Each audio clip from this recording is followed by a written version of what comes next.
Hai teman-teman Korean Zone, kita kembali dengan berita terupdate dari K-pop. Yang pertama, MonBebe menuntut permintaan maaf untuk SBX melalui Twitter.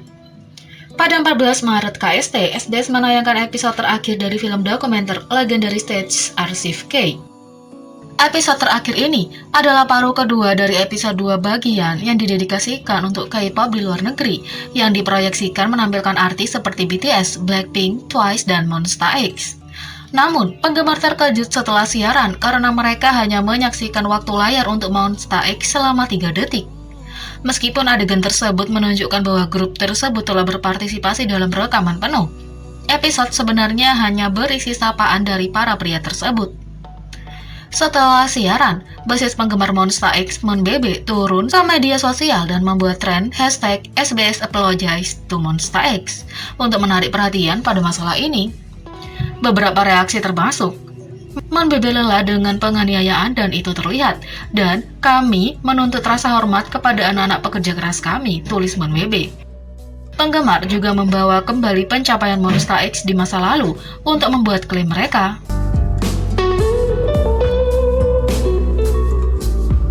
Yang kedua, tren #ProtectTwice di Twitter setelah penggemar mempelajari tentang ruang obrolan budak yang mengeksploitasi dan pembuatnya yang berbahaya. Menyusul berita tentang apa yang oleh orang Korea dinamai ruang obrolan budak, ruang obrolan grup eksploitatif yang dibuat oleh pengguna yang diidentifikasi sebagai American Guy. Twitter telah melihat lonjakan #ProtectTwice dan tagar serupa yang menjadi tren oleh penggemar Twice yang menuntut JYP Entertainment untuk mengambil tindakan terhadap rumor jahat dan bahkan pelecehan yang menyebar tentang grup. Menurut laporan media Korea Kukmin Ilbo, Slave Chatroom atau ruang obrolan budak dibuat oleh American Guy. Dalam postingan yang diunggah ke situs komunitas Korea DC Insight, American Guy dikatakan dengan bangga mengklaim bahwa dia menciptakan sistem untuk memperbudak para pembenci salah satu girl band Korea. Orang Korea menjadi sangat prihatin karena sistem ruang obrolan oleh American Guy ini tampak sangat mirip dengan sistem ruang N. Laporan tersebut mengungkapkan bahwa American Guy akan melacak pengguna online yang telah meninggalkan komentar jahat terhadap salah satu girl band Korea, menemukan informasi pribadi mereka seperti nama, gambar, nomor telepon, dan alamat, dan kemudian mengancam untuk membocorkan informasi yang ditemukan jika mereka tidak bergabung dan berpartisipasi dalam ruang obrolan budak. Faktanya, ketika beberapa orang menolak untuk memasuki ruang obrolan atau mencoba meninggalkan setelah masuk, American Guy tidak hanya akan membocorkan informasi pribadi mereka secara online, tetapi juga mengancam untuk menyerahkan mereka dan bukti yang dikumpulkan ke polisi untuk penyelidikan yang sebenarnya. Di ruang obrolan budak ini dibagi menjadi sub ruang obrolan yang lebih kecil dengan 10 hingga 12 peserta. Para peserta kemudian dipaksa untuk tetap bergilir untuk memantau situs komunitas internet untuk setiap hal negatif terhadap salah satu girl band Korea. Para peserta juga harus menggunakan metode American Guy untuk mengumpulkan lebih banyak peserta seperti mereka. Menurut Kukmin Ilbo, ruang obrolan tersebut telah berkembang dengan setidaknya 80 peserta dikumpulkan dengan cara ini, termasuk anak di bawah umur semuda usia sekolah dasar. Kemudian, seorang penggemar Twice dengan akun Twitter mengekspos American Guy berdasarkan tangkapan layar yang diambil dari dugaan percakapan antara penggemar dan pemberi tip anonim yang memiliki informasi tentang American Guy. Menurut tangkapan layar ini, American Guy tidak hanya mengeksploitasi pemberi komentar jahat terhadap salah satu girl band Korea dengan menjebak mereka di ruang obrolan, tapi juga aktif menyebarkan rumor tentang girl group lain seperti Twice dan NiziU. Dikejutkan oleh pengungkapan tersebut, penggemar Twice mulai mengedarkan tangkapan layar dan membuat tren tagar #ProtectTwice dan Listen to Us JYP untuk menuntut agensi mengambil tindakan terhadap American Guy. Sementara penggemar Twice berkumpul untuk membawa pelaku ke pengadilan, American Guy dilaporkan bersikeras bahwa dia belum melewati batas hukum dalam menjalankan ruang obrolan. Namun, pengacara Cho Hyun dari firma hukum Lee Jong memberitahu bahwa dia kemungkinan akan menerima hukuman yang lebih berat jika dibawa ke pengadilan. Pengacara ini mengatakan, dia bisa dituntut atas pemerasan dan pemaksaan, melihat dirinya juga membocorkan informasi pribadi korban. Ia bisa dituntut atas pelanggaran Undang-Undang Perlindungan Informasi Pribadi, karena banyak yang telah menjadi korbannya, dia kemungkinan akan menerima hukuman yang lebih berat jika dibawa ke pengadilan, kata pengacara Cho Hyun. Meski begitu, JYP Entertainment juga mulai menjadi tren di Twitter dengan lebih banyak penggemar datang untuk mendukung gerakan tersebut untuk mendorong agensi melindungi anggota Twice dari pelecehan online dan untuk mencari tindakan terhadap American Guy. Yang ketiga, ARMY rayakan nominasi pertama kali BTS yang mencetak sejarah di Grammy Award ke-63 dengan hashtag Like It Up BTS.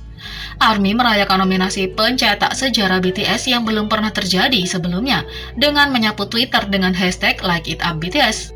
Meskipun grup ini tidak memenangkan duo pop atau penampilan grup terbaik di Grammy Award ke-63 yang diadakan pada 14 Maret 2021, ARMY tetap sangat bangga dan menandai hari itu sebagai terlepas dari sejarah karena mereka dengan sabar menunggu penampilan tersebut berlangsung selama acara utama Grammy 2021.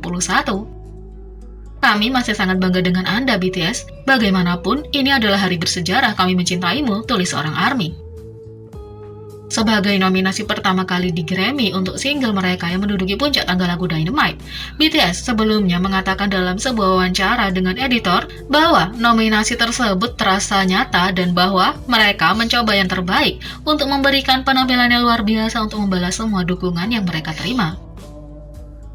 Setelah hasilnya keluar, ARMY masih memiliki penampilan yang dihentikan. Namun sebelum itu, para anggota mulai memposting pesan yang diamati melalui Weverse dan Twitter.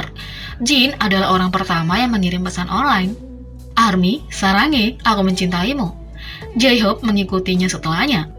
ARMY, sarange, aku mencintaimu. Suga memberitahu penggemar bahwa mereka tidak akan berhenti dalam waktu dekat. Ayo bekerja lebih keras tahun ini.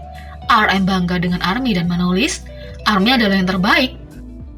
Jungkook datang kembali kepada para penggemar untuk semua cinta dan dukungan mereka. Terima kasih banyak telah bersama kami setiap saat. Kami akan memastikan dengan cinta dan dukungan. Jimin turun ke Twitter untuk meninggalkan pesan pada para penggemar. Kalian semua bekerja keras untuk tetap di sisi kami sampai ini. Terima kasih telah menyemangati kami dan karena itu kami dapat memiliki pengalaman yang tidak terfikirkan. Terima kasih ARMY dari lubuk hatiku, aku bahagia, aku cinta kamu, tulis Jimin. Sebelumnya, dalam sebuah wawancara dengan USA Today, BTS berbagi perasaan mereka tentang nominasi Grammy mereka untuk Dynamite. BTS selalu rendah hati atas kemenangan dan pencapaian mereka, dan tidak pernah lupa untuk menghubungkan kesuksesan mereka dengan ARMY. Suga berbagi bahwa sementara mereka tentu saja bersemangat dengan nominasi dan penampilannya, dia melihat bagaimana ARMY tampak lebih bersemangat dan membuatnya berpikir, apakah semua ini akan mungkin terjadi tanpa ARMY? RM mengakhirinya dengan pengakuan yang menghangatkan hati, mengatakan bahwa terlepas dari hasil Grammy, BTS sudah memiliki semua yang mereka butuhkan, ARMY. RM mengatakan, ada begitu banyak berkah yang bisa kita dapatkan selama 8 tahun ini, tapi saya rasa selama perjalanan ini, keberuntungan terbaik yang pernah kita miliki adalah kita semua memiliki kalian di seluruh dunia.